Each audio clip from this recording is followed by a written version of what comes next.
O Brasil é um estado laico, ou seja, não possui uma religião oficial, embora mais de 80% dos brasileiros se declarem cristãos. A Constituição de 1988, no artigo 5º, inciso 6, nos garante a liberdade religiosa. Mas, em alguns momentos, essa liberdade pode entrar em conflito, como em uma sala de aula dentro de uma faculdade. E aí, o que fazer? Recentemente estreou em todo o Brasil o filme Deus Não Está Morto, que fala exatamente sobre a relação professor e aluno quando o assunto é fé e ciência. Na sala de aula existe um Deus e eu sou ele. E aí, galera do Balaio, é o seguinte, sala de aula é o lugar mais tenso hoje. E, na verdade, eu tenho pregado, tem vários sermões meus na internet falando isso, que é o lugar onde mais Jesus quer entrar hoje, no mundo, mais do que qualquer lugar. Nas igrejas ele já domina. Ele quer entrar mais na sala de aula do que qualquer outro lugar. Certa vez o professor me pôs para fora de sala porque eu falei só porque eu falei. Falei, ó, a Bíblia é a palavra de Deus. Sai daqui. Porque eu estou falando uma coisa, está falando outra. Eu falei, saio. Saí, respeitei a professora. Na outra aula, ela tentou me cutucar assim, eu não falei nada. Eu estava nervoso, eu queria falar, mas eu não falei. Resultado, ela me chamou no canto e falou assim, me perdoa, aquele dia eu te pus para fora de sala, mas eu estava nervosa. Então, o meu silêncio ganhou aquela mulher depois. Mas toda vez que eu pude falar, eu falei. Assim como Lucinho, vários alunos já passaram pela mesma situação. Conversamos com alguns deles para saber qual a reação diante de alguns questionamentos sobre a fé. Quem participou do bate-papo também foi o Cássio Miranda, que é professor universitário. Então, meninos, primeira pergunta, se vocês já vivenciaram alguma situação de divergência religiosa dentro de sala de aula. Você está rindo? Alguma coisa já aconteceu com você, Arthur?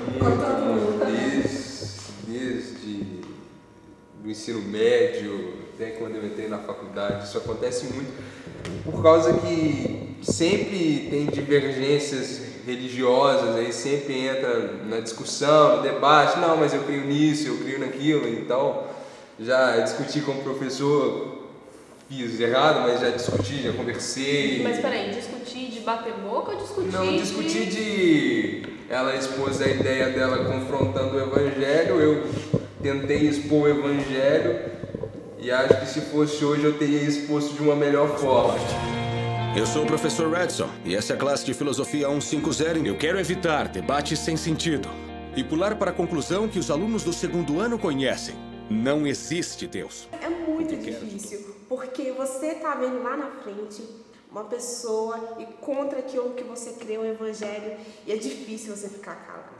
É difícil, porque a gente sabe a verdade, a gente sabe, a gente foi criado nisso, né? A gente conhece a palavra. Então a gente vê uma pessoa que prega contra, a gente não fica quieto, tem que falar alguma coisa. Não, não é bem assim, a gente respeita e tal. Apesar de muitos acharem que se a gente fala alguma coisa, principalmente contra o homossexualismo ou contra qualquer coisa, é homofobia.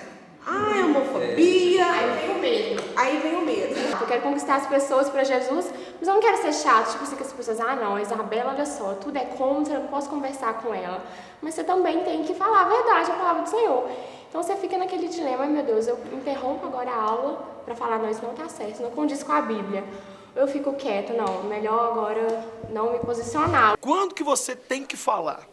Você tem que falar quando princípios muito fortes da palavra de Deus estão sendo atacados. É lógico que você não vai virar o xerife da fé dos caras, que você não é, você não é o juiz com um apito na boca, senão você vai virar um chato. E o cristão, ele tem que falar, mas ele não pode se tornar essa pessoa insuportável, que ninguém aguenta ele na sala de aula. Então, aconteceu comigo, por exemplo, de um dia a professora, olha, porque o homem veio do macaco, está comprovado, aí eu não aguentei, é muito para mim. Então eu levantei a mão e falei, professora, mas não tem prova disso.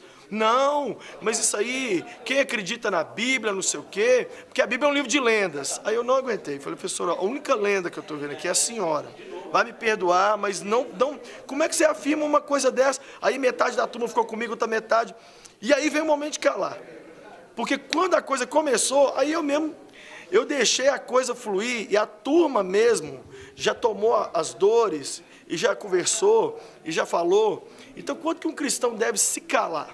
Eu acho que um cristão deve se calar na hora que ele vê que ele está partindo para o ataque desproporcional e não tem Bíblia no meio. Muitas vezes o que acontece é uma ridicularização daquele que crê, sobretudo do crente evangélico, porque existe ainda a representação social de que o crente evangélico é alienado. E nós temos 3 jovens aqui, por exemplo. Né? Assim, cria-se um estereótipo que o evangélico é o chato, que o evangélico é o mala, que ele só vai falar com você querendo te converter, e acaba que isso afasta as pessoas ou, enfim, propõe isso, né? A ridicularização mesmo da pessoa diante das outras. E a gente percebe isso, né? Vocês falaram de professores, mas eu tenho colegas professores, eu sei disso. Inclusive estranham quando, né, conversando, sabe? Descobrem que eu sou cristão evangélico, porque fica assim, e é mais ou menos aquela coisa, mas como é que você pode? Você é professor de faculdade, é inteligente e é cristão evangélico.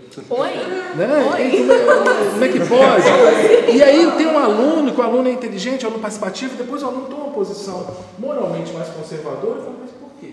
Você é crente, você é evangélico? Como se fosse errado. Tipo, como se fossem 2 coisas totalmente diferentes. Existem as pessoas que são crentes e as pessoas que são inteligentes, né? Gente, não existe isso.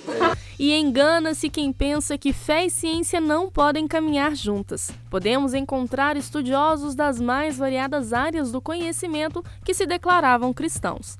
Isaac Newton, Dostoiévski e C.S. Lewis são apenas alguns exemplos. Com o objetivo de fortalecer essa ideia de que fé pode andar sim junto com a ciência, Gustavo de Castro, juntamente com alguns amigos da faculdade, criou o grupo Cosmologia Cristã. O grupo Cosmovisão ele surgiu em 2012, a partir de esforços de estudantes da FAFISH, das Ciências Humanas, da UFMG, pessoas que tentavam vincular a fé cristã com a ciência, né? Muitas vezes a gente escuta que essas coisas estão em lados opostos, mas através de um esforço genuíno por parte dos estudantes, a gente viu que essas coisas estão completamente relacionadas. Na época que você fazia a faculdade, eram comuns as situações de divergências religiosas dentro de sala de aula? Sim, bastante. A gente tinha uma sala de aula que geralmente era composta por maioria de pessoas ateias, e a gente tinha, como cristãos, dificuldade de adentrar em certos debates, uma vez que você não tinha muito espaço para expressar a sua visão cristã dentro de sala de aula. E o que você tirou de lição do período que o grupo existiu? A principal lição que eu tirei, e acredito que o grupo também tirou, foi perceber que não existe nenhuma oposição entre ciência e fé, e que desde que os cristãos estejam dispostos a fazer um esforço e muito trabalho, eles vão conseguir, de alguma forma, relacionar de maneira correta a sua fé com a ciência, com a pesquisa e com qualquer outra atividade que eles estejam desempenhando na faculdade. E aí, gente, já aconteceu casos extremos de discussão? Você falou que a discussão que você teve foi no ensino médio. No ensino médio eu discutia muito com uma professora de filosofia e sociologia, ela gostava de pegar no meu pé. Então a gente discutia, por exemplo, casos como homossexualidade, fazer sexo antes do casamento, se pode ou não. Então eu entrava muito em discussões com ela, às vezes desnecessárias, confesso, mas muitas vezes eu tive a oportunidade de falar mesmo do Evangelho. Mas eu acho que o que falta para a gente é discernir qual momento a gente deve entrar e falar e qual momento a gente deve só apenas ouvir o que a professora está falando ou o professor, por causa que faz parte do conteúdo da matéria. Então, se a gente souber diferenciar, usar, né, a gente não vai entrar em discussão desnecessária, e quando a gente falar vai ser algo relevante para a aula. Muitas dessas discussões, eu imagino que elas começam porque o outro não conhece a realidade de quem está vivendo, né? Muitos criticam o evangélico porque não sabem como é a rotina do evangélico, né? O que a gente estava discutindo. Cria-se um estereótipo, cria-se uma imagem de que evangélico é careta e tal, e outras religiões também, não vamos fechar só no evangélico. E acabam não sabendo o que acontece. Vocês acham isso também, que muitas vezes, por falta de conhecimento, as pessoas começam a discutir, enfim? Totalmente. Sem dúvida. Sem sombra de dúvida. Muitas pessoas falam, principalmente em questão de sexo, antes do casamento, muitas pessoas falam, ai, por que não? Que isso não é pecado, né? A questão de fumar, de beber, principalmente, só um golinho. As pessoas não conhecem, sabe? Pra isso. Porque só quer capturá-los com sua superstição primitiva. O que eu quero mesmo é que façam a sua própria escolha, é isso que Deus quer. Você não faz ideia de quanto me agrada reprovar você. Mas quem você quer mesmo reprovar? Eu ou Deus? Eu tive uma experiência muito legal, porque eu tenho normalmente alunos de vários credos, né? Católicos, romanos, cristãos evangélicos, espíritas, mas alunos islâmicos, muçulmanos, não é muito comum. E esse semestre eu tive, semestre passado, 3 alunos islâmicos. E foi uma experiência transcultural, foi muito legal, porque eu tive que exercitar o meu cuidado com a fé de alguém que é tão diferente de nós ocidentais cristãos, né? E não era fácil, porque eu trabalho em filosofia, história, por exemplo, história da educação, você acaba, sem querer, fazendo algumas menções que podem ser indelicadas, né? Então, quando eu mencionei o Corão, mencionei a questão do Islã, eu tive que tomar muito cuidado, porque eram só 3, mas eram 3 que mereciam atenção, e eu acho que os professores têm que pensar nisso. A gente ouviu 3 depoimentos, 3 alunos de curso superior, que, por serem cristãos evangélicos, acabaram sofrendo algum tipo de hostilidade, de perseguição. É desagradável acontecer isso com esses alunos, mas também é desagradável acontecer com quem não é cristão evangélico, né? Porque o ambiente de sala de aula, mesmo sendo uma instituição particular e também uma instituição pública, é um ambiente que tem que haver respeito. Sabe, pra mim, ele não está morto. Eu não quero que ninguém deixe de acreditar nele só porque um professor acha que deve.